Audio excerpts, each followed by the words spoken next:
Morning, Adam. Morning, Ray. Sad times, very sad times. It is, and we in the first hour of the show we've been talking about and using the word icon, and obviously I refer to various other sports and bringing people like Muhammad Ali when we're talking about icons of world sport and Pelé.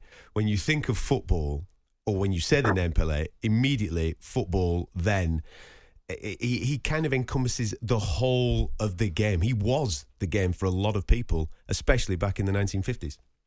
He was, but he was so much more than the game. And I think your comparison with Muhammad Ali, the great Muhammad Ali, is a legitimate. I mean, that's where, in a way, that the debate should lead now, in terms of he was so much more than football. He was so much more than sport. He transcended it. Okay, there were the three World Cups. He is, for me, the greatest footballer of all time, with respect to Maradona and obviously Messi's wonderful performance. What was it, 11, 12 days ago?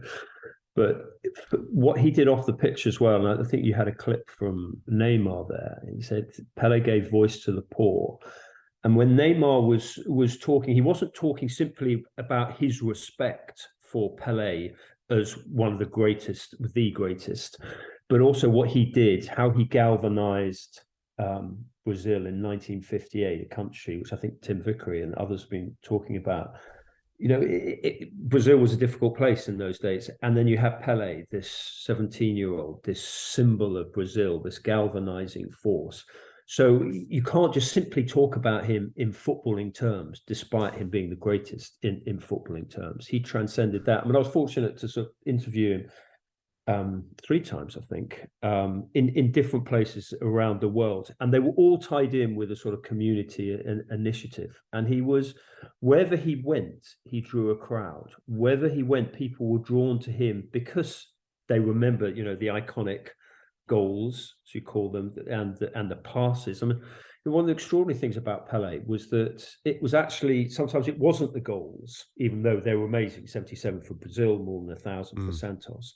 It was the genius on the pitch, the pass to Carlos Alberto, the save from Gordon Banks, and the sportsmanship. And I think the sportsmanship is really important to appreciate and admire and celebrate in Pele. Swapping shirts with Bobby Moore, Jack Kelsey, the Welsh goalkeeper, just lying on the floor.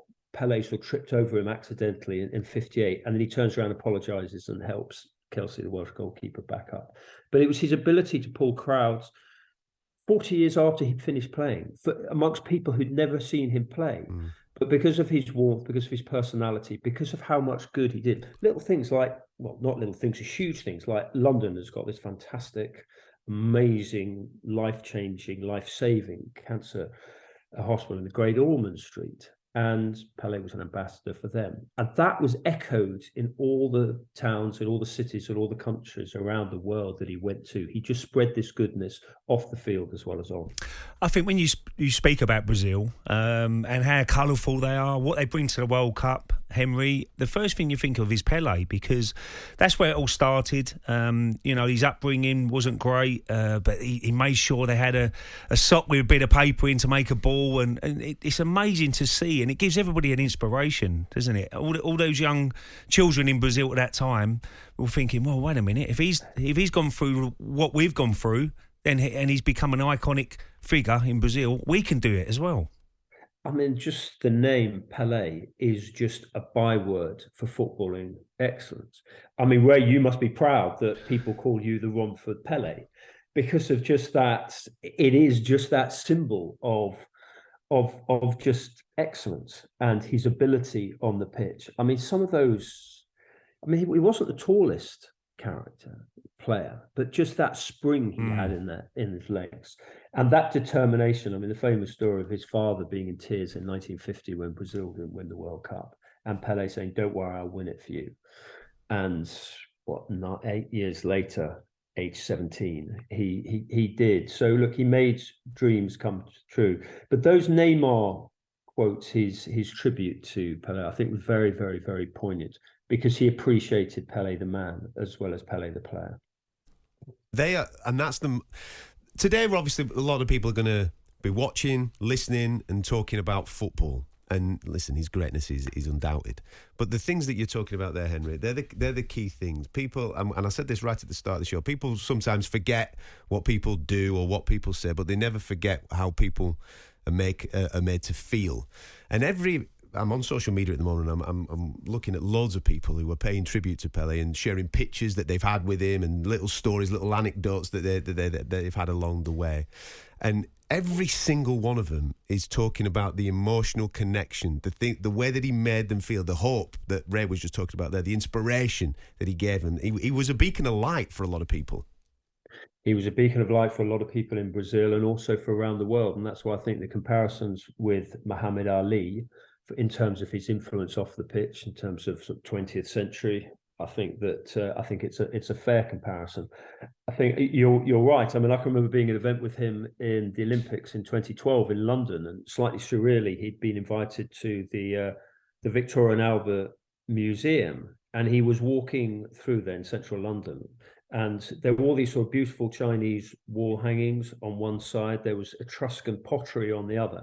And there was Pele, this wonderful former footballer, just walking through amongst the sort of great and the good of sort of London academia. And they were just like kids because this was Pele. But it wasn't simply about his reputation as a player. It was the warmth of the individual. He had this amazing smile. If all the lights had gone out in the V&A, his smile would have lit the place up. Slight cliche, but I mean, he just had that effect on people. And I mean, an interview with Pele was quite an event because you would set it up and he would be there on time. But also there'd be about 100, 200 other people had turned up as well, just to listen in, just because Pele could draw a crowd, whether it was Maracanã, Azteca, or even at places like the V&A or wherever I was privileged enough to interview him. And people would throw in questions, and I would be sort of slightly sort of going, hang on a sec. But they would all invariably be good questions. I remember there was one Scottish guy who just sort of threw in a question. This was 2012, 2 years before the World Cup in Brazil. And he said, do you think Scotland can qualify?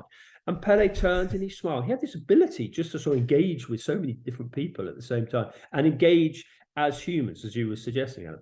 Just engage with them as humans. They weren't just people providing a sort of backdrop. And he just smiled and he said, listen, you can dream, just keep playing, you've got a chance. And then at the end, he just looked at the Scottish guy and said, see you in Brazil in 2 years' time. And for that Scottish guy leaving there, it would have just meant the world. And you could echo that millions of times over around the world, how he had that personal connection with people. What's the emotion like for yourself as a person that does this day in, day out, but to meet someone like him, to ask him questions, to have the conversation? What's the emotion like from you from a personal level? And I've only asked for one autograph because I think as journalists, you have to have some sort of professional detachment, but he was the one. Because even though I was only 7 in 70, it wasn't simply the 3 World Cups he went on to win. It wasn't simply the goals, but I just think he represented something that possibly is going out a bit in the game today. Ray would know better than I would, but that sportsmanship, that respect amongst comrades. I mean, Ray has got friends from his playing days who will be with him all through his life. And Pele had that. And that's one of the great things about football and being in a team as Ray and Pele were, was that he just, Bobby Moore was a friend, even though he was one of his great competitors. Gordon Banks was a friend, even though they were great competitors against each other. And I think that's the greatest tribute you can pay Pele, is that he was the greatest footballer, but for those who played against him, he became such a close friend. And that is a tribute to the man as well as the player. Henry, thank you so much for sharing Thanks, that. Henry. And thanks for your time this morning. Top stuff. talkSPORT Breakfast, waking you up Monday to Friday morning from 6 a.m. on AM, on DAB, via the talkSPORT app and on your smart speaker. talkSPORT.